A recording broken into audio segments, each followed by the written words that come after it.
Europe 1 Soir. 19h, 21h, Pierre de Villeneuve. Et pour m'accompagner jusqu'à 21h, Gilles Boutin, bonsoir. Bonsoir, journaliste au Figaro. Bonsoir Alexandre Malafaille. Bonsoir Pierre de Villeneuve. Fondateur de l'Institut Sinopia. Bonsoir Yvan Rioufol. Bonsoir Pierre de Villeneuve. Et merci d'être avec nous, journaliste, essayiste, auteur de La Révolution des oubliés. C'est votre dernier livre chez Fayard, la collection Pensée libre. Votre livre est touchant. Touchant dans le sens où il pense aux Français. Il pense à tous les Français, il pense à ceux qui ont peur de se faire virer de leur boulot, il pense à ceux qui payent rubis sur l'ongle leur loyer ou leur traite en fin de mois, il pense à ceux qui respectent les règles en essayant de vivre en société, il pense à, vous parlez notamment des gilets jaunes qui se sont rassemblés sur les ronds-points et qui ont été moqués par certains de la classe dirigeante ou certains de l'opposition. Et tout à l'heure, quand on a appris dans l'après-midi la mort de cet enfant de 8 ans à Nîmes, qui traversait sur le passage piéton, allait à l'école, il avait 8 ans. Comme ses parents sans doute lui avaient appris en disant surtout tu traverses sur le passage piéton parce que sinon il faut que tu fasses attention aux voitures. Et qu'elle a été renversée mortellement par un garçon de 17 ans qui conduisait une voiture de location. Sans doute, l'enquête le dira, pour des sensations fortes, pour faire vroom vroom, comme les grands, comme dans les fictions, comme dans les films, comme dans les jeux vidéo, comme dans Fast and Furious, comme dans, comment ça s'appelle, GTA.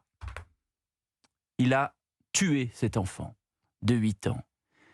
Cet exemple-là, Yvan Rioufol, s'ajoute à tous les exemples que vous donnez dans La Révolution des oubliés, des gens qui voudraient que les règles soient respectées. Mais aujourd'hui, il n'y a plus de règles en France. Il n'y a plus rien qui va. On n'a plus peur de l'uniforme. Cet ado de 17 ans qui n'avait pas son permis, qui n'avait rien à faire derrière un volant de voiture, fait partie de ces gens-là.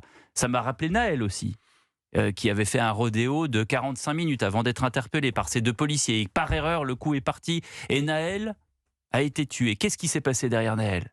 Il y a eu 2 semaines d'émeutes dans toute la France, y compris à Paris, place de la Concorde, on s'en souvient. 1 milliard. 1 milliard de dégâts d'euros, me souffle Alexandre Malafaille. Qu'est-ce qui va se passer pour ce gamin de 8 ans ?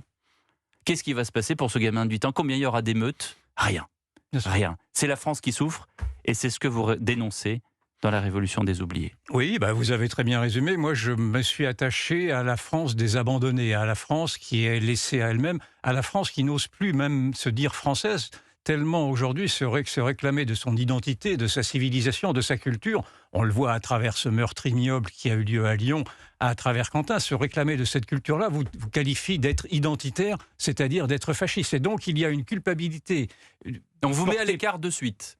Portée par une idéologie folle qui a culpabilisé toute une partie majoritaire de la population française, à laquelle je m'attache depuis longtemps. Dans mon métier de journaliste, depuis le départ, dans le fond, je m'étais donné comme mission, pour avoir remarqué que la parole publique et la parole publiée n'étaient pas la même chose, qu'il y avait une dissonance, je me suis toujours donné comme mission d'être le porte-parole de ceux qui n'ont pas la parole, dans le fond.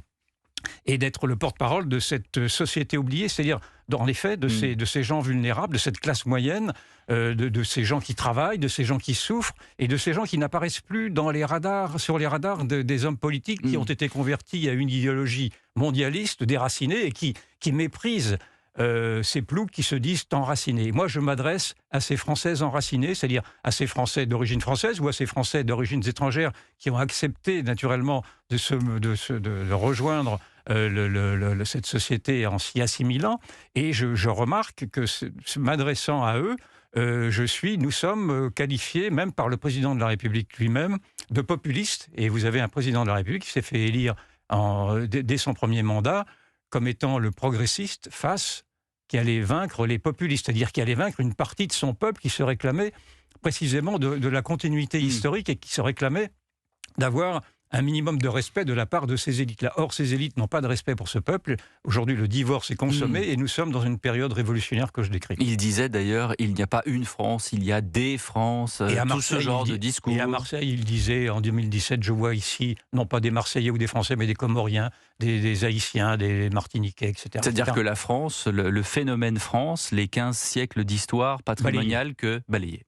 Balayé par une idéologie, balayé au nom d'une idéologie, au nom de la société ouverte, au nom du progressisme, au nom du multiculturalisme et au nom d'un antiracisme qui était vertueux naturellement dans ses principes, mais qui a interdit de porter la moindre critique a précisément ces grandes options qui ont été décidées en haut sans en demander au peuple, c'est-à-dire cette immigration de peuplement qui devient une immigration invasive, cette arrivée d'un islam radical, d'un islam colonisateur. Sur lequel le président est d'ailleurs silencieux.